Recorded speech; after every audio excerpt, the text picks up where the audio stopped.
ڈیمانسٹریٹر کوئٹہ اور metropolitan corporation کے تعاون سے کوئٹہ میں ایک منصوبے کے تحت شجر کاری کا آغاز کیا گیا ہے۔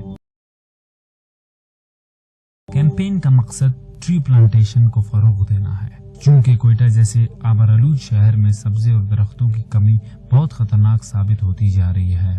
ہمارا ہدف اس میں ہے کہ تقریباً 600 درخت ہم لوگ لیاقت پارک سے خیر اسپتال تک جو ہے لگانے کا ارادہ رکھتے ہیں، اور 650 درخت ہم لوگوں نے ایئرپورٹ روڈ پہ لگا لیے ماشاءاللہ۔ وہ ہمارا الحمدللہ ہو گیا۔ یہ چونکہ ماحول کے لیے زیادہ بہتر ہے، اور اس میں ایک چھوٹا سا پیغام میں دینا چاہ رہا ہوں، ہماری جتنی عوام ہے وہ سب اس پودوں کو بہت زیادہ خیال رکھے، کیونکہ پودے بہت مشکل سے ہم لوگوں نے منگوائے، سوات اور یہاں سے ہم لوگوں نے منگوائے، ایکسپینسز ہمیں یہاں پہ پڑا ہوا ہے۔ تو اس کے علاوہ بھی یہ ہمارا جو ماحول کے لیے بہت زیادہ بہتر ہے، ہم سب کو اس کا بہت زیادہ خیال رکھنا چاہیے۔ 1200-1300 تو ہم لوگوں نے منگوا لیے، وہ انشاءاللہ ہم لوگ لگائیں گے، مزید انشاءاللہ ہماری ارادہ ہے کہ 4000 تک اس کو ہم لوگ بڑھا سکیں۔ اس کیمپین کے پہلے مرحلے میں 4000 درخت لگائے جانے کا ہدف کیا گیا ہے، جس کا آغاز کوئٹہ کی اہم شاہراہوں سے کیا گیا ہے۔